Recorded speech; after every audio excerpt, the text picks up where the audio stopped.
네, 오늘도 세 분과 함께 보도록 하겠습니다. 이성웅 이사, 차영주 소장, 염정 팀장 나오셨습니다. 어서 오세요. 네. 안녕하세요. 네, 안녕하십니까. 여기서 또 이렇게 세 분과 함께 합을 맞춰보게 됐는데요. 오늘 저희가 좀 다뤄볼 주제가 많거든요. 네. 빠르게 첫 번째 주제부터 만나보겠습니다. 역시 이번 실적 시즌에 단연 눈에 띄었던 거는 반도체주였는데, 그래서 저희 제작진에서는 단기로 볼 때는 트레이딩 관점 원전이지만 장기는 IT가 아닐까라는 이야기를 해봤습니다. 그래서 동진세미캠을 꼽아봤는데, 이성 이사님. 네. 마침 또 저희가 어제 실적 이야기하면서 에코프로비엠을 배터리 내 최선호주 60만 원 목표주가 제시해 주셨잖아요. 네네. 근데 이게 실적 때문인지 오늘도 주가가 4%대 강세를 보여주면서 잘 가고 있거든요. 네네. 지금 시장 실적이 답인 겁니까? 아니면 에코프로비엠이라서 잘 가는 겁니까?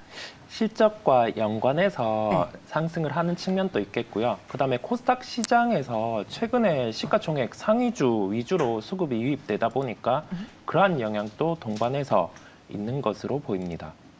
에코프로비엠에 대한 목표 주가 60만 원은 여전히 유지되는 거죠? 네, 목표가는 여전히 유지를 하고요. 이 2차 전지 소재와 관련해서는 가격 전가 부분에서 그 소재에서 이제 셀 완성차 이쪽 단으로 자동적으로 이루어지는 그런 구조다 보니까 일단 인플레이션 국면에서도 실적이 긍정적일 수 있을 것으로 에코프로- 보입니다. 네. 동사 자체적으로 모멘텀도 있지만 실적도 잘 나왔다라고 해주셨습니다. 그럼 오늘의 주제인 이 동진세미캠에 대해서 저희가 앞서 여쭤봤잖아요. 네. 단기는 원전이고 중장기는 IT냐라고 여쭤봤는데 세 분의 의견 확인해 보겠습니다. 일부 공감한다. 그리고 예스라는 염정 팀장님의 의견과 함께 또 차조심 나왔어요. 불투명하다라고 요거는 해주셨는데. 잠깐 좀 말씀드리면, 네. 그러니까 좀 아까 작가님하고 얘기했는데 단기는 원전이고 IT라고 그래서 저희가 지금 혼돈이 좀 왔어요. 동진세미캠이 가면 원전과 관련한 거냐? 저희 이제 출연진들 그래서 제 이제 불투명이라고 한 것은 좀 정정을 해드리면 원전에 대해서, 그러니까 동진세미캠 제가 원전에 대해서는 좀 불투명하다라는 것이고 동진세미캠에 대해서는 저도 염정 팀장님과 같이 예스를 드리도록 하겠습니다. 그럼 저희 또 제작진분들 네. 예스로 바꿔주세요. 네. 이야기를 나눠보겠습니다. 염정 팀장님, 네. 먼저 강하게 예스라고 써주셨는데 사실 네. 반도체가 사람 피 말리는 그런 게 있는 것 같아요. 일단은 왜요? 내가 사면 안 가는데 버리고 있으면 이땐 실적이 또 버프를 다른 주식은 안 받으면서 그래요? 또 공격 들어오시네. 원래 좀 이러시거든요. 네. 작정하신 예. 것 같은데 네. 네, 오늘 저도 질문에 대한 답변은 좀 어려웠습니다. 질문 자체가 이야기가 좀 어려웠어서 그랬는데 일단은 예스라고 드린 거는 예스, 노 둘 중에 하나 고르라고 해서 사실 원전도 중장기가 될 수 있고 IT도 단기가 될 수도 있고 중장기가 될 수도 있고 네. 그렇기 때문에 일단은 긍정적 예스로 좀 말씀을 좀 드렸고요.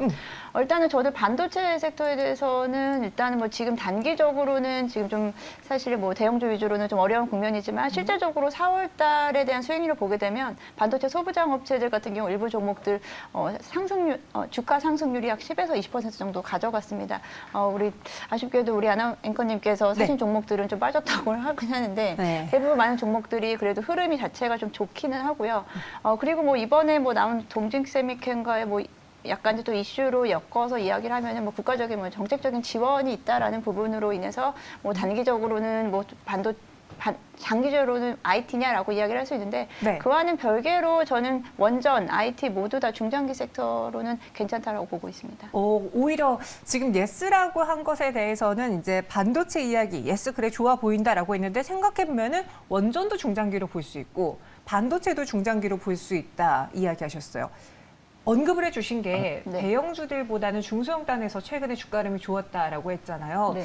차 수장님, 원래는 대형주들이 먼저 가면서 중소형들이 따라가는 게 좀 일반적일 수 있는 그림인데 자꾸 반도체에선 그게 잘 안 나타나다가 한 번에 대형주들이 막 올라가는 경우가 있었어요. 그러니까 우리가 이제 중요한 게 봐야 될 게 아까 이성훈 이사님께서도 말씀하셨다시피 에코프로비엠을 말씀하셨다는 게 결국 실적이다라는 거 아니겠습니까? 그러니까 네. 저는 여러분들이 지금같이 어떻게 보면 우리가 항상 그래요. 그러니까 작년 가을 같은 경우 실적보다는 심리로 움직였던, 그러니까 NFT나 메타버스 같은 것들이 움직였고 지금 같은 경우는 이제 실적장이다라고 저는 말씀드리고 싶어요. 그러니까 실적장이라는 게 그러니까 실적이 좋은 주식들은 지금 올라가요. 네. 어제 롯데칠성이 대표적인 종목이다. 그저께 말씀드릴 수 있어요. 고점에서 10%를 그 무거운 주식 땡겨버린 거 아니겠습니까? 그러니까 지금은 실적 베이스로 가야 되는데, 자 여기서 정리를 해드리면 제가 원전에 대해서는 불투명하다라고 하는 게 제가 어제 그 윤석열 정부의 그 110 가지 공약을 다 읽어봤습니다. 네. 투자 여러분들 지금 포털사이트 돌아다니시니까 그 중에서 이제 한 절반만 읽어보시면 돼요. 나머지는 이제 정치적인 얘기니까. 근데 꼭 보셔야 됩니다. 근데 제가 원전을 부분들을 봤는데 원전 부분에 대해서는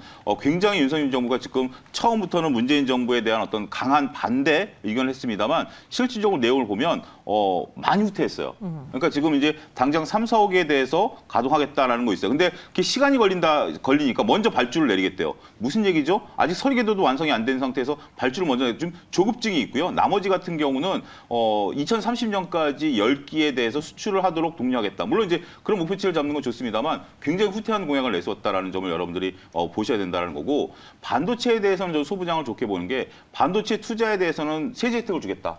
이런 공약이 정부 정책이 있어요. 그러니까 물론 이제 삼성전자라든지 하이닉스 같은 경우가 어떻게 보면 생존하기 위해서 투자를 해야 되는데 그것을 활성화시키기 위해서 투자에 대해서 세제 혜택을 주겠다라는 부분까지 지금 언급이 되는 거 보면 그러니까 구체적인 거죠. 그러면 결국 삼성 같은 입장에서 보면 소부장들에 대한 투자가 더욱더 좀 용이해질 수가 있죠. 그런 부분들을 보게 된다라면 지금 삼성전자와 SK하이닉스의 논지, 그러니까 그걸 파고들면 너무 복잡하지만 소부장단에 있는 기업들 1분기 실적들 정말 잘 나와서 저는 이번에 1분기 실적을 보고 자동차라든지 IT 소부장 쪽에 대해서는 박수 쳐주고 싶어요. 네. 정말 열심히 일했고 정말 호실적들 나타났기 때문에 이런 쪽들은 실적 믿고 가자. 저는 좀 그렇게 말씀드리고 싶습니다. 실적으로 우리가 좀 안심하고 투자해 볼 수 있는 게 지금 반도체가 아닐까 이야기를 해주셨습니다. 또 정부 정책의 수혜도 받을 수 있고 말씀한 것이 지금 투자가 이루어지고 있잖아요. 네. 계속 증설도 이루어지고 있고 작년, 재작년에 우리는 봤어요. 반도체 싸움은 기업 간의 싸움이 아니라 국가 간의 싸움이구나라는 거를 확인을 해봤는데 일부 공감하신다고 했던 게 지금 원전에 대한 이야기였고 네. 반도체는 완전히 공감하시는 거잖아요. 그렇습니다. 어느 쪽으로 조금 더 파고 들어가야 될까요? 단기는 원전이 아니라 장기도 원전입니다. 왜냐하면은 저희가 생각을 해볼게요. 시장에서 주도 업종 같은 경우가 형성되는 게 네. 한 가지 군이 글로벌 정책과 우리나라 정책이 부합하는 측면, 그 정책 자체가 지속 가능한지 그 부분부터 해서 일단은 주도 업종이 형성이 되거든요. 근데 그 주가 자체는 이제 여기에서 세부적으로 네.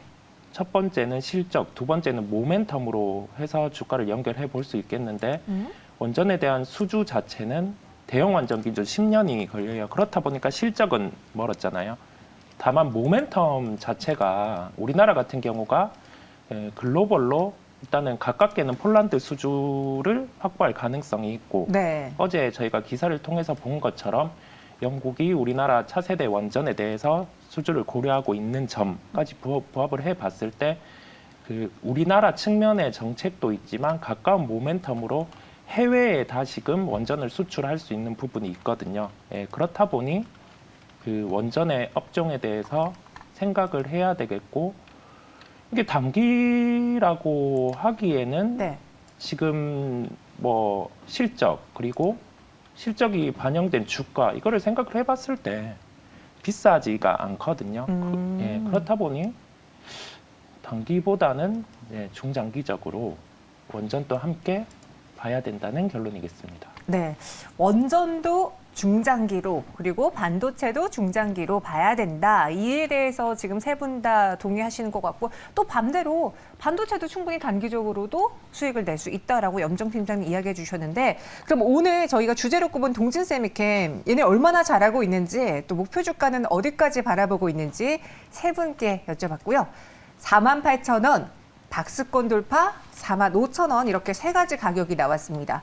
대표에서 염정 팀장님, 동진세미캠의 가격 전략을 좀 이야기해 주시겠어요?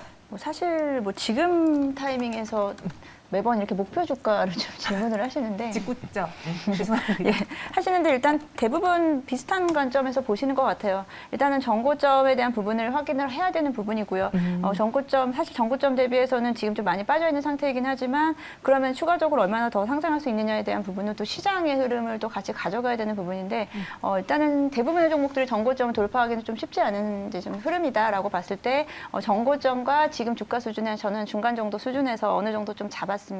동진세미캠 같은 경우는 이제 소부장 업체들 중에서도 이제 세제 혜택에 대한 부분을 좀 격하게 받을 수 있는 종목이기 때문에 단기적인 이런 모멘텀을 좀 가져갈 수 있는데 그러기에는 또 전고점 돌파하기에는 지금 뭐 거래량이 좀 실리지 않는다라는 점과 좀 이런 부분을 좀 고려해가지고 좀 단기적으로는 좀 목표 주가를 좀 적게 좀 잡았습니다. 네, 그래서 전고점 돌파 여부를 확인해야 된다. 현재 구간에서는 45,000원의 목표 주가를 제시해 드렸고요. 그럼 세 분이 바라보고 있는 IT 업종 내 탑픽은 무엇일지, 뭐 동진세미캠이 아니어도 좋습니다. 세 분 다 좋게 보시니까 탑픽을 여쭤봤고요. LG전자 나왔고, 고영 나왔고, 기판 파운드리 나왔습니다. 소장님, 고영이라고 콕 집어서 이야기해 주신 이유는요? 그러니까 지금 여러분들은 지금 저는 반도체 이쪽 업체들은 뷔페 식당에 온 것 같아요. 너무 먹을 게 많아요. 너무 먹을 게 많아서 그중에 한 가지만 골라라라고 하는 게 저는 좀 당혹스러울 정도로 지금 이쪽 업계에서 지금 뭐 말씀하신 LG전자라든지 기판 파운드리 제가 고영이라고 찍었으면 다 좋아요. 네. 다 좋기 때문에 어떤 것만 콕 찍어서 얘기하라는 것은 어떻게 보면 좀 이렇게 제가 느낀 느낌은 작가님한테 좀 압박감을 느꼈어요. 뭔가 하나 찍어야 된다는 압박감. 뭐 하나 내놔라. 다 먹고 싶은데 이거 다 먹고 싶은데 네. 조금씩 다 먹고 싶은데 좀 그런 느낌이라는 걸 말씀드릴 수 있겠고 제가 이제 고영을 찍었던 것은 역시 영업이익률이 높다라는 것들이고요. 그다음에 고영이라는 게 이제 반도체 검사 장비인데 그 소품종 소량 생산이거든요. 근데 반도체 검사 장비를 넘어서 이제 각종 IT 기기에 대한 검사 장비까지 진출하고 있기 때문에 우리가 이제 제품을 만들면 뭘 해야죠? 검사를 해야 되잖아요. 이게 이제 제품이 이제 잘 되느냐 안 되느냐라는 부분들이기 때문에 그런 부분들에 대해서 굉장히 비교 우위를 갖고 있고 고영이 거래하는 업체가 100개가 넘습니다. 그러니까 이제 우리가 보통 뭐 반도체 부품이라 뭐 소재라고 한다라면 삼성전자나 하이닉스에 보통 이제 우리가 하청업체라는 표현을 쓰겠습니다. 지금 협력업체지만 하청업체가 되면 이제 거기에만 매달리고 있는데 고영은 삼성전자와 SK하이닉스의 하청업체가 아닙니다. 전 세계 반도체 회사를 대상으로 영업을 하고 있고요. 따라서 극단적으로 저는 이제 이 고영을 공부할 때 그랬어요. 삼성전자가 거래를 끊는다고 해서 고영이 흔들리냐? 전혀 흔들리지 않습니다. 물론 일부 타격은 보겠습니다만 다른데 팔면 되거든요. 그럴 네. 정도의 우수한 기술. 지금 우리나라 IT 기업들이 2단계까지 올라왔어요. 그러니까 처음에는 삼성전자가 같이 커왔는데 지금 동지스케미컬을 필두로 대부분의 지금 IT 업계들이 삼성전자가 없다 하더라도 먹고 살 수 있을 정도로 기술력을 키워왔다. 그래서 저는 지금 이쪽 시장은 뷔페를 차려놓은 것 같다. 이렇게 좀 표현을 드리고 싶습니다. 오, 뷔페. 그래서 염정 팀장님은 하나만 고르기가 힘들어서 기판과 파운드리라고 꼽아주셨는데 마침 어제도 신택이 실적이 나왔는데 너무 놀랍죠? 어닝 서프라이즈 네. 전년 동기 대비 2배나 증가했고 오늘 리포트를 보니까 올해 내내 내년까지 좋을 것이다라고 이야기 나왔어요. 저희 마이바흐님도 신택이 토픽 아닌가요? 라고 올려주셨는데 염정 팀장님. 네. 기판 파운드리. 네, 일단은 저는 시장에서의 공급 우위에 있는 섹터를 좀 가져가야 된다라고 생각하고 있고요. 네. 뭐 심택 마찬가지로 심택뿐 아니고 이제 기판 관련주 이제 3사가 있죠. 가장 유명한 뭐 대덕전자라든지 코리아 서키트 같은 경우도 사실 전고점을 다시 좀 돌파할 수 있는 가능성이 좀 크다라고 보고 있고요. 지금 기판 관련주들이 지금 다른 반도체 부분에 비해서 사실 연평균 성장률이 가장 좀 높다라고 좀 보고 있습니다. 그리고 이제 파운드리 업체 쪽을 보면은 지금 단기적으로는 파운드리 쪽에서도 이제 8인치 파운드리에 대한 부분을 보고 있는데 네. 앞서 말씀드린 대로 지금 시장 자체가 반도체 쪽에서는 수급에 대한 불균형인데요. 이 부분에서는 아무래도 공급 우위 시장인 이제 8인치 파운드리에 대한 부분은 지속적으로 좀 증가할 수 있을 거다라고 생각하고 있기 때문에 저 역시도 이제 반도체 업종 내에서는 사실 순환매가 돌아가면서 계속해서 먹을 수 있는 시장이다라고 생각하기 때문에 차영주 소장님 말씀에 전적으로 동감하면서 전반적으로 다 한 번씩 다 훑고 지나가야 된다라고 생각하고 있습니다. 뷔페이기 때문에 투자자분들이 잘 공부해 보시고 성향에 맞는 종목을 골라보시면 좋을 것 같습니다. 세 분의 경우에는 LG전자, 고영 그리고 기판 파운드를 꼽아주셨고요. 이어서 두 번째 상황실로 넘어가 보겠습니다. 네, 이번에는 내부자들 내에서 신고가 달리는 한국카본을 알아보겠습니다. 도대체 왜 이렇게 잘 가는 겁니까? 안 그래도 시장이 지금 불안불안한데 한국카본 주가 힘에 대해서 세 분은 어떻게 생각하시는지, 어떤 의견인지 볼게요. NNG선 수주 때문이다. 그리고 업황이 호조를 보여주고 있고 친환경 선박. 다 이제 세 분 다 이야기가 일맥상통하는 것 같은데 이성 이사님, 네. LNG선 수준 이게 또 마침 우크라이나 러시아 때문에 더 필요가 커졌잖아요. 네. 그런 측면부터 해서 네. 우리나라 뭐 LNG선 수주 같은 경우는 그러한 측면에서 늘 수가 있고 가장 큰 포인트가 한국 카본 같은 경우가 고객사가 한 군데가 더 늘 수가 있어요. 그런 네. 가능성이 주가에 반영이 되는 구간인데 대우조선해양을 고객사로 일치를 한다고 하면은 매출이 한 40% 정도 이 구간에서 더 늘 수 있거든요. 그렇다 보니 현재 주가는 그러한 가능성을 반영을 해서 상승을 하고 있다고 보입니다. 한국카본 그럼 이게 지금 이 한국카본 한 회사에만 해당되는 게 아니라 업황 전체로 LNG선과 엮일 수 있는 종목들은 다 좋게 보시는 겁니까? 뭐 일단은 그렇기는 하고요. 네. 그렇기는 한데 한국카본 같은 경우가 기업의 특성상 이제 고객사가 하나 더 늘면 매출 부분의 볼륨이 증가하는 그거를 확인을 했다 보니 주가가 더 강하다고 할 수 있겠습니다. LNG선 수주 때문에 올랐다. 그리고 제가 알기로는 차윤수 시장님은 이번에 러시아 우크라이나 전쟁 때 뭐 수혜를 받을 수 있는 업종 뭐가 있을까 여쭤봤을 때 사료, 비료 이런 것들보다 LNG선 쪽 이야기를 먼저 하셨던 아니요, 걸로. 저는 그런 적 없습니다. 왜냐하면 제가 말씀드리면 정리하면 저는 많은 분들이 LNG선에 대한 수주 가능성을 했을 때 제가 손을 풀었어요. 러시아가 가스관을 잠근다라면 네. 그렇죠. 기억나시죠? 네, 기억나요. 그다음에 이제 그래서 유럽이 가스라든지 이런 도입을 미국으로 한다라면 미국에서 그러면 그거 하다 보니 배가 부족해진다라면 그 배를 우리나라가 수주한다라면 저는 그랬어요. 네. 그 가능성 때문에 조선주 사지 마시라고 그랬어요. 이 품문이 다 돼야 된다라고 해서 결국 그날 급등한 이후에 다 그 고점 못 뚫고 있잖아요. 그래서 저는 조심하라고 말씀드렸고 근데 이거는 지금 한국카본은 좀 얘기가 달라집니다. 그런 관점에 접근하시면 네. 안 된다라고 보고 한국카본이 뭐 하는 회사냐를 아셔야 돼요.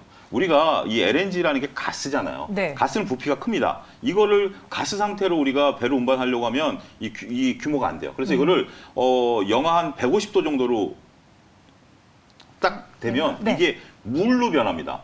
가스가 물로 변하는 거예요. 그렇기 때문에 이걸 고농축해가지고 LNG 선에다가 싣고 오는 거예요. 근데 여러분들 과거 LNG 선 같은 경우는 우리가 봤을 때 이렇게 그 둥근 모양 이게 왜냐하면 둥근다라는 압력이 이제 각각 그 동일하게 미치기 때문에 이 압력을 하기 위해서 옛날 LNG 선들은 여러분들 보면 배 위에 이렇게 둥근 돔 형태로 돼 있었을 거예요. 근데 지금 LNG 선은 돔 형태가 안 됩니다. 이 돔 형태를 하게 되면 원구가 2개 쌓이면 빈 공간이 생기잖아요. 네. 그렇기 때문에 지금 LNG 선 같은 경우는 그냥 일반 컨테이너선처럼 이렇게 만들어 버립니다. 빈 공간을 없애기 위해서. 그런 것들에 대한 그러면 어떻게 뭐가 생기냐? 압력 문제가 생기죠. 이 압력을 버티려낼 수 있는 기술을 개발한 게 우리나라 조선사들입니다. 현대미포조선 필두로 해가지고. 그래서 지금 그리고 이 LNG 선의 특징이 뭐냐면 컨테이너 선 같은 경우는 이 컨테이너 무게에 따라서 다닐 수 있는 게 항로가 다릅니다. 여러분들 잘 아셔야 되는 게 상해 LA 노선에 다니는 컨테이너 선을 우리가 유럽 노선을 못 돌려요. 바다 환경이 다르기 때문에 그렇기 때문에 수주 산업이 어렵다라는 건데 LNG는 가능합니다. LNG는 가능하다. 그래서 전 세계에서 가장 빠르게 LNG선을 찍어낼 수 있는 게 현대미포조선이고요. 6개월은 배가 나옵니다. 그럴 정도로 높은 기술력을 갖고 있고 자 어찌됐든 열심히 노력한 건 미포조선이에요. 그리고 이성훈 이사님 말씀하신 것처럼 대우조선해양도 열심히 일하고 있어요. 그걸 뒤에서 웃고 있는 게 누구죠? 한국카본 같은 높은 기술력을 갖고 있는 회사들이 자재를 납품해야 돼요. 자 수주가 들어오면 설계하는데 보통 이제 컨테이너선 기준으로 보면 3개월에서 6개월 걸립니다. 네. 그 다음에 그 사이에 그 설계가 되는 즉시 이런 한국카본의 발주가 들어갑니다. 그럼 한국카본 같은 데서 물건을 만들어가지고 납품을 하죠. 그 다음에 배가 만들어지면 배를 이제 인도하는 이런 절차인데 지금 우리가 뭐 조선사들은 저가 수주다 뭐다 이건 조선사들이 떠나야 될 문제예요. 근데 지금 한국카본이라든지 이런 조선 기자재 쪽은 꽃놀이패예요. 너무너무 지금 호황일 겁니다. 지금 뭐 수주 잔고가 넘쳐 흘러나오고 있기 때문에 몇 년 동안 이쪽 일감은 끊일 수가 없고요. 물론 이제 그렇게 되겠죠. 원가 압박을 받는 부분들도 일부 있겠습니다만 지금 시대 흐름을 놓고 본다라면 지금 당장 러시아발 뉴스로 이걸 산다? 글쎄 저는 좀 그거는 좀 너무 앞선 얘기다라고 말씀을 드릴 수가 있겠고 이쪽 시장이 더군다나 지금 뒤에 말씀하시겠으면 친환경 산업 지금 여러분들 유럽 같은 경우 이제 친환경은 두 가지예요. 하나는 유조선 같은 경우는 두 겹으로 쌓아야 돼요. 왜냐하면 배가 부딪혔을 때 그 누출되는 사고를 막기 위해서 그래서 배를 다시 만들어야 돼요 유조선. 네. 그다음에 두 번째는 에코선박 이제 이제 바다도 우리가 그 ESG를 적용을 하거든요. 그런 부분들을 보게 된다라면 전 세계에서 그걸 만들 수 있는 나라. 중국이 하려고 했는데 못했죠. 컨테이너도 못 만들었죠. 일본이 그나마 좀 낫다라고 했는데 정말 너무 그 다행스럽게도 대만 배가 운하에 서버렸죠. 네. 그렇기 때문에 전 세계에서 우리나라가 유일하게 그런 것들을 만들어낼 기술력이 있다는 게 입증이 됐기 때문에 조선주들을 조금 저는 안타깝게 지난번에 말씀드린 것처럼 안타까운 양치기 소년이 돼버렸어요. 원가 압박이 커버해졌기 때문에 적자가 안 나지만 이런 기자재 쪽은 저는 투자할 만하다 말씀드릴 수가 있겠습니다. 제가 살짝 착각을 했나 봐요. 조선주들에 대해서는 약간 쏘쏘하지만 네. 기자재 쪽은 다르다. 그렇죠. 이야기가 네. 다르다라면서 한국화 보내주셨고요. 이에 대해서 또 목표 주가를 여쭤봤는데 아니 여기서 한국화본에 대해서 세 분의 의견이 다 동일하게 16,000원으로 나왔습니다.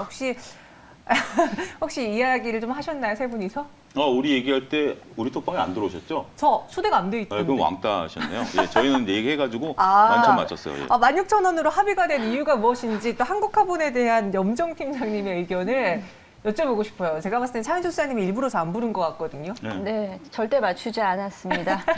일단은 16,000원으로 다 동일하게 나온 것은 지금 단기적으로 좀 사실 주가가 어느 정도는 좀 올라왔다라고 생각하셨기 때문이라고 제가 좀 제가 제 나름대로 해석을 좀 하는데요. 네. 일단은 말씀하신 대로 이제 친환경 선박에 대한 부분에서는 이제 국내 이제 조선사질에 대한 수주 호황이 있지만 그에 대한 부분을 정말 온전히 다 받는 부분은 사실 이제 기자재 쪽이 될 수 있겠고 일단은 본행제에 대한 부분 이제 LNG 선박에 대한 본행제에 대한 부분은 동사 한국화본과 함께 동성화인텍이 담당을 하고 있는데 여기에 2차 방벽에 대한 부분은 한국화본이 또 유일하게 또 공급을 하고 있다라고 이야기를 하기 때문에 앞으로 시장 자체는 좋을 것이라고 생각하고 있습니다. 하지만 지금 단기적으로 주가가 조금 부담스럽다라고 보는 부분은 사실 지금까지 매출액 추이를 좀 보게 되면은 2019년 이후로 뭐 사실 작년 같은 경우에 지금 단기적으로 이제 2020년이 고점을 찍고 지금 단기적으로는 매출액이 그렇게 늘어나지 않고 있고요. 영업이익률 역시 2020년 영업이익률 18% 이후로 작년 같은 경우 6%로 좀 감소하면서 원자재에 대한 좀 부담감이 원자재가 상승에 대한 부담감이 어떻게 보면 좀 같이 좀 쉐어를 하는 부분이 있다라고 생각하고 있기 때문에 지금 단기적으로는 주가가 좀 부담스러울 수 있다. 그렇기 때문에 일단은 좀 지켜보면서 일단 그럼에도 불구하고 이제 기자재 쪽은 좀 장기적으로 봐도 되긴 하겠지만 그 부분은 좀 중장기적인 관점이다라고 보고 있습니다. 네, 조선 기자재에 대해서 좋게 보고 한국화본도 좋지만 현재까지 올라온 가격대에서는 추가적으로 목표가를 높게 제시해드리기보다는 16,000원으로 지금 세 분의 이야기가 일치된 상황이고요. 이어서 마지막 주제로 넘어가 보도록 하겠습니다. 네, 오늘의 세 번째 주제는 카카오 이야기입니다. 매수 가격일까요? 설레발일까요? 저희끼리 좀 이야기를 해봤는데 저희가 셋이 이야기를 해봐야지 좀 답이 나올 것 같아서 세 분의 의견 먼저 보겠습니다. 지금 매수 가격입니까? 혹은 설레발입니까? 유보. 그러니까 약간 다음을 노려보겠다라는 이야기신 것 같고 매도 중립입니다. 어떻게 보면 염정 팀장님하고 의견이 같은 중립이신 것 같은데 사실 이렇게 하루 반짝 오르면 또 기분이 좋아요. 이제 매수 각인가 하다가도 그 다음날 떨어지면 내가 왜 설레발을 쳤지? 이렇게 후회하게 되는 게 카카오인데 왜 유보라는 의견을 주셨는지요? 지금 시장에서 그 금리 인상기 저희가 생각을 해야 될 게 네. 그러면 성장주 같은 경우는 이게 그 성장에 대해서 눈앞에 보이고 이 성장 자체가 금리 인상보다 더 뛰어난 그런 성장주를 매매를 해야 되거든요. 네. 근데 카카오는 대표적으로 저희가 시장에서 성장주라고 일컬어졌고 우리나라에서도 대표적인 그런 플랫폼과 관련된 기업이잖아요. 네. 근데 미국의 플랫폼과 관련된 기업들의 주가가 좋지 않은 상황이기도 하고 네. 이제 저희가 그 플랫폼과 관련된 그 기업 같은 경우는 PSR 이제 매출액을 대입을 해서 이게 지금 현재 기업이 어떤 상황인가 접근을 해보는데 네. 카카오가 아직 좀 싼 구간이 아니거든요. 그렇다 보니 그냥 유보라는 의견을 말씀드렸습니다. 말씀해 주신 것처럼 이제 해외 시장 안에서도 메타의 실적을 우리가 본 적이 있잖아요. 네네. 그러니까 넷플릭스의 경우에도 신규 가입자가 줄어들었고 메타의 경우에도 성장을 하는데 보여주긴 했지만 주가가 조금 어느 정도 오르긴 했지만 뭔가 예전만큼의 위상은 보여주지 못하고 있는 상황에서 카카오는 커머스 부분의 영역을 넓히겠다라고 했어요. 과연 카카오가 여기서 더 한 발짝 나가기 위해서는 뭐가 필요할까요? 더 이상 뭐 가입자가 늘어나도 애매한 상황일 것 같은데요. 그 시장에서 플랫폼 기업을 바라볼 때 그 유저당 이익을 환산해서 접근을 하잖아요. 근데 그 파워는 카카오는 좋기는 해요. 이제 그 유저들을 활용해서 뭐 사업을 이익과 연결해서 해야 하는데 그러한 부분 자체는 주가에 반영이 돼 있다 보니 새롭게 좋은 사업을 한다고 하면은 주가는 달라지지 않을까 싶습니다. 뭔가 새로운 걸 갖고 와야 된다. 네. 제가 기사를 봤더니 남궁훈 대표가 카카오 프로필에 이제 그 프로필을 통해서 내 감정을 올리면 선물하기가 직접 갈 수 있는 그러니까 그쪽으로 커머스 사업을 연결시켜서 돈을 벌겠다라고 했거든요. 내가 뭐 힘들다라고 프로필에 올리면 친구들이 선물하기로 뭘 보내줄 거라고 하는데 보내주시겠습니까? 제가 힘들다고 올리면 소장님? 박수 기능은 없나요? 아 힘들다는데 네, 박수죠? 박수. 아. 박수 기능은 없나요? 네. 아니 그렇게 뭐 커머스 사업을 하겠다고 하는데 과연 그게 돈을 많이 벌 수 있을까? 그러니까 저는 의문이었어요. 저는 이렇게 매도라고 좀 단정적으로 말씀드린 이유가 네. 저는 뭐 지속적으로 매도인데 우리가 이제 이런 비유적인 들가 있어요. 나무라는 게 이제 꾸준히 성장하잖아요. 지금 이제 성장하는 근데 전 세계에서 가장 높은 나무가 몇 미터짜리인지 아십니까? 이게 나무가 성장한다면 달까지 가야 되는 거 아닌가요? 그러진 못하죠. 그러니까 제가 왜 그런 비유를 들어드리냐면 어느 정도 이제 그러니까 이제 성장이라는 것은 영원히 성장할 수 없다라는 거예요. 그래서 성장을 하기 위해서 그렇다라면 지금 이제 카카오 같은 경우가 이제 성장을 하기 위해서 나뭇가지를 막 뻗은 거죠. 그래서 정말 아름다운 여러분들 저기 그 용문사 가서 은행나무 보면 굉장히 오래된 은행나무잖아요. 그 은행나무 보면 정말 높고 가지가 풍성하고 정말 멋있잖아요. 근데 카카오는 그렇게 풍성한 가지들을 하나씩 잘라서 다시 나무를 세웠죠. 분할 상장을 계속해서 쪼개기 상장을 하고 있죠. 네. 그러다 보니까 이 나무가 카카오라는 이름 하에 그 그늘이 쫙 지어야 되는데 지금 카카오는 가지가 없어요. 가지를 다 상장시켰어요. 특히 이번에 카카오 게임즈 같은 경우가 이번에 오딘 개발사를 또 상장시켰다는 거 아니겠습니까? 계속 가지를 잘라내고 있어요. 그런 상태고 그렇다면 카카오 본업을 잘하고 있느냐라고 봤을 때 가장 중요한 게 지금 뭐 말씀하신 전 세계 어떤 플랫폼 업체들의 문제이다라고 보는 게 플랫폼 부분도 지금 빠졌고요. 네. 지금 이제 여러분들 기사 나온 거 저도 잠시 봤습니다. 근데 중요한 내용은 얼버무렸어요. 왜 주졌냐라고 하니까 그거에 대해서는 얼버무리고 우리가 앞으로 하겠다라는 얘기만 하지만 그게 과연 카카오 성장 그러니까 이모티콘 주는 거 가지고 카카오가 지금 뭐 실적이 확 늘어나나요? 그런 걸 얘기한다라는 게 지금 어떻게 보면 역설적으로 카카오 성장 모멘텀을 못 찾고 있는 게 아닌가. 성장 모멘텀을 찾는다라면 우리는 그래 지금 여태껏 우리가 했는데 앞으로 우리의 비즈니스 모델이 이건데 이모티콘 주는 거 갖고 카카오가 올라가나요? 저는 그렇게 봤다라고 보면 네. 이거는 뭔가 이 사람이 시장을 잘못 읽고 있구나. 그리고 여러분들 보면 특히 중요한 건 광고 수입이 많이 빠지고 있어요. 그러니까 이게 지금 우리가 광고주들 입장에서 보면 무조건 광고를 막 여기다 주는 게 아니라 우리가 광고 효과가 있느냐를 보는 거 아니겠습니까? 근데 가입자가 줄어들고 게임도 줄어들고 다 줄어들고 있는 상태에서 광고가 빠지고 있다라고 보면 광고주들이 어디로 가죠? 뭐 넷플릭스로 갈 수도 있고요. 네. 뭐 아니면 유튜브로 갈 수도 있고요. 이렇게 가고 있다라고 보면 지금 카카오의 가장 중요한 수입은 광고예요. 이걸 기반으로 해서 여기에 덧붙여서 이렇게 막 수익이 나는 상황인데 핵심이 빠지고 있다라고 보면 저는 카카오는 정말 농담 삼아 말씀드리면 카카오 어디까지 상장하나 보겠습니다. 카카오 저는 떡볶이 순대 상장하는 날까지 카카오 지켜보겠습니다. 떡볶이 순대까지 이야기 나왔는데 네. 그런 의견들이 많습니다. 저희 HJC 님도요. 카카오 쪼개기 상장 너무 해먹었지라는 의견을 주셨어요. 그러다 보니까 지금 이 상장하면서 하나씩 가지를 치고 있고 또 염정 팀장님도 아까 제가 프로필 이야기할 때 고개를 끄덕이셨는데 약간 투자자들이 원하는 큰 이슈를 가까우기보다는 잔잔바리로 자꾸 해먹으려는 듯한 느낌이.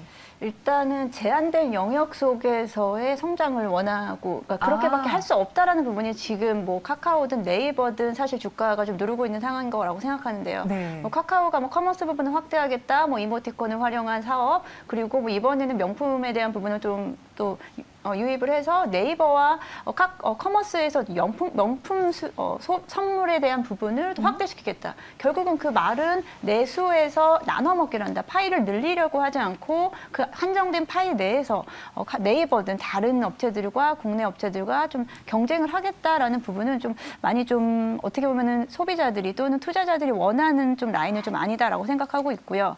카카오의 뭐 상장에 대한 자회사 상장에 대한 부분 좀 이야기를 해보면 결국은 이제 카카오가 주요 자회사들을 상장을 시켰고요. 여기에 사실은 올해 같은 경우에 시장이 좋았다라고 한다면 카카오 엔터라든지 카카오 모빌리티 같은 부분을 사실 추가 상장하려고 했습니다만 지금 이제 분위기가 좀 좋지 않다 보니까 지금 좀 아직은 또 잠잠해져 있는 상태인데 카카오의 고점 대비 지금 한 절반 정도 고점이 17만 원대까지 보게 된다면 그에 비해서 지금 주가가 반 정도 내려와 있다라고 보는데 이 부분은 어떻게 보면 이제 성장주에 대한 좀 약세가 있긴 하지만 결국은 이제는 카카오를 보는 게 아니고 카카오 그룹의 전체 시총으로 합쳐야 된다라고 생각하고 있습니다. 기존의 카카오의 시총을 지금 모두 다 자회사들이 나눠갔기 때문에 그에 대한 부분은 카카오 그룹주에 대한 부분의 시총으로 합친다라고 한다면 지금 가격대가 어느 부분은 좀 합리적인 부분이다라고 생각하고 있고요.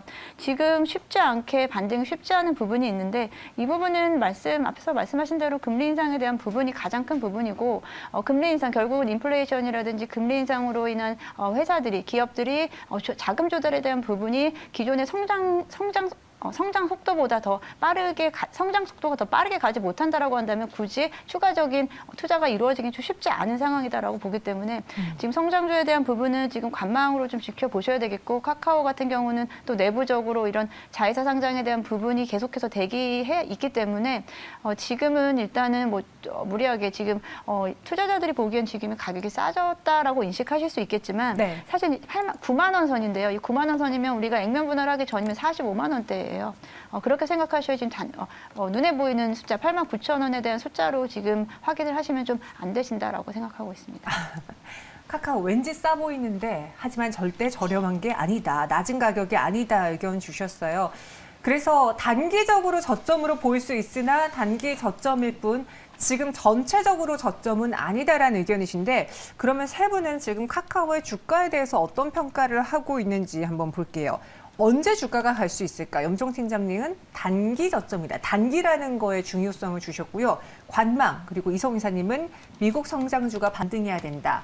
앞서 메타도 잘 못 가는데 네. 지금 국내에서 카카오가 잘 가기가 쉽지 않은 상황이다라고 하셨거든요. 그럼 미국 성장주가 반등할 때 네카오라고 하는 그 네이버 카카오가 같이 갈까요? 그냥 키 맞추기 정도가 흘러갈 수 있겠고요. 저희가 그 시장에서 바라봐야 될 게 주도 업종이 뭔지 봐야 돼요. 그 네이버 카카오 같은 경우는 시장의 트렌드에 따라서 작년에 시세가 났거든요. 네. 근데 이 타임이 다시 오려면 똑같은 포인트로 돌아오지는 않습니다. 바꾸는 그런 하나의 모멘텀이 필요한데 그게 없거든요. 그렇다 보니 시장에서 지금 참여자들은 다른 걸 바라보고 있거든요. 네. 성장주를 보더라도 다른 걸 바라보고 있기 때문에 아닌 거고 여기에서 다만 미국의 성장주가 반등이 나올 때 키 맞추기 정도로만 흘러갈 수 있다라는 결론이 있습니다. 혹시 이성 이사님은 카카오 TV나 카카오 쇼핑 이용해 보셨나요? 많이 쓰고 있습니다. 많이 쓰고 네네, 계세요? 선물하기. 선물하기. 네, 저한테 선물 안 해주세요. 네, 이제 조만간 필요하시 하나 보내드리도록 하겠습니다. 근데 말씀해주신 것처럼 사실 처음에 카카오톡 기능에서 선물하기 기능이 생겼을 때 카카오 TV가 생겼을 땐 되게 혁신이었고 많이 이용을 했는데 네. 지금 가격대가 다시 낮아진 상황에서 전고점을 갈 때 똑같은 이슈로 재탕을 해서 갈 수 있느냐? 그건 불가능하기 때문에 네네. 미국에서 성장주가 반등할 때 키 맞추기 정도만 될 것이다 했고요. 저희가 또 네카오 이야기하면서 정부 정책 이야기를 안 할 수가 없잖아요. 네. 그 정부 규제 때문에 카카오에 잘 가던 추세가 꺾였으니까 이 새 정부 하에서의 규제는 어떨지 네이버 카카오는 그 안에서 어떤 영향을 받을까요, 소장님? 그러니까 이제 이번에 그 110까지 거기 들어가 있어요. 들어가 있는데 네. 저도 이제 그 장만은 장이 그 한 페이지당 이제 하나의 이제 이슈들인데 한 몇 번을 읽어본 것 같아요. 그 장만 특별히. 네. 특별한 얘기가 없어요. 어, 딱 위에 한 줄. 어떤 그 자율 규제와 어떤 그 상생과의 상태에서 하겠다라는 난처한 입장. 이게 뭐냐면 우리가 기업이라는 게 그러니까 이제 항상 기업가들은 그렇죠. 무제한 자유를 달라라는 거죠. 무제한 자유를 달라는 게 기업가들이 항상 하는 얘기인데 네. 이 무제한 자유를 준다라는 것은 어떤 부분 그 명제일 수도 있는데 무제한 자유가 주는 어떤 소비자들의 피해 우리가 그런 것들을 이제 우려하는 거 아닙니까? 우리가 네이버, 카카오를 규제 얘기가 나왔었던 이유가 어떻게 보면 스스로 자초한 면이 있어요. 우리가 카카오 택시 불렀는데 어느 순간 보니까 안 잡히고 1,000원을 더 줘야 잡힌다라는 게 밝혀졌잖아요. 그러면서 이게 카카오 택시가 기존에는 플랫폼이 많았다가 카카오 택시가 독점한 이후에 이런 사태가 벌어졌다라고 해서 여론이 두드려 맞으니까 슬그머니 처리하면서 이제 규제 얘기가 나온 거죠. 그러니까 골목 상권 문제도 여러분들이 그렇잖아요. 여러분들 부모님들이 골목에서 자영업 하시고 근데 옛날에 여성분들 미정원 같은 경우 카카오로 옛날에 그 했었잖아요. 미장원이요? 미정원. 네. 그러니까 미정원 같은 경우 카카오로 그 예약하지 않았나요? 있었어요 옛날에. 그런 기능 있었어요. 그런 기능 있다 보니까 많은 미정원이라든지 이런 데, 그러니까 우리가 그러잖아요. 동네 지금 빵집들이 다 없어진 게 그러니까 이제 이거 다른 논쟁입니다. 이런 논쟁이죠. 그러니까 대규모 프랜차이즈가 들어오면서 동네 빵집이 다 없어진 것처럼. 결국 네이버 카카오가 플랫폼을 장악하게 되면 모든 걸 먹겠다라는 거죠. 그것에 대해서 정부가 규제를 한 거죠. 미국 같은 경우는 독과점에 대해서는 굉장히 그러니까 미국 시각에서 보면 이렇게 좀 이렇게 어떻게 보면 뭐 소스라치게 얘기한다. 걔네들 독과점을 굉장히 싫어해요. 네. 워낙 그 피해를 많이 봐왔기 때문에 그래서 이제 정부 규제랑 맞선 거예요. 그래서 처음에는 그랬죠. 윤석열 공약에 있어서는 규제를 풀어주겠다. 근데 규제를 풀어주자니 한쪽에서는 자영업자들이 또 고개를 들고 있네. 그렇죠. 그런 상태에서 지금 정부의 입장은 아직 스탠스가 안 정해졌다. 애매하다. 그래서 제가 볼 때는 이거 쉽게 못 풀어준다라는 거죠. 왜냐하면 네이버 카카오만 보면 풀어주죠. 주주들 입장에서 보면 풀어주죠. 하지만 당장 소상공인들이 있는데 이거 어떻게 풀어주죠? 그런 부분들을 보면 우리가 정부 규제를 풀어주겠거니라고 기다려서 네이버 카카오를 기다리신다라면 좀 조심스럽다라고 말씀드릴 수가 있겠고 이번 한 가지 좀 트리거는 그렇게 볼 수 있겠죠. 다른 얘기입니다. 네이버 같은 경우 이번에 인건비 부담 때문에 실적이 적자가 났잖아요. 근데 이번에 윤석열 정부에서 52시간제를 기업 자율로 맡기겠다. 지금 그 공약이 나왔어요. 그러니까 이제 노사협의하에라는 단서를 달았습니다만 노사협의하에 협조를 하면 탄력근로제를 도입하겠다라는 얘기가 나왔기 때문에 그렇게 본다면 게임이라든지 이런 쪽들에 대해서 단기 인건비 부담은 좀 사라질 수 있다. 이 점도 여러분들 정책과 연관해서 보셔야 되지 않을까 말씀드릴 수가 있겠습니다. 네, 카카오가 기대치를 하회한 실적에도 오늘 주가 상승이 나와서 세 분께 여쭤봤는데 오늘 상승에 괜히 기대 걸고 추격 매수하는 건 아닌 것 같습니다. 관망하자라는 의견이 많았으니까요. 여러분들 카카오 조금 더 냉철하게 바라보시고요. 저희는 세 분 보내드리도록 하겠습니다. 오늘 말씀 고맙습니다.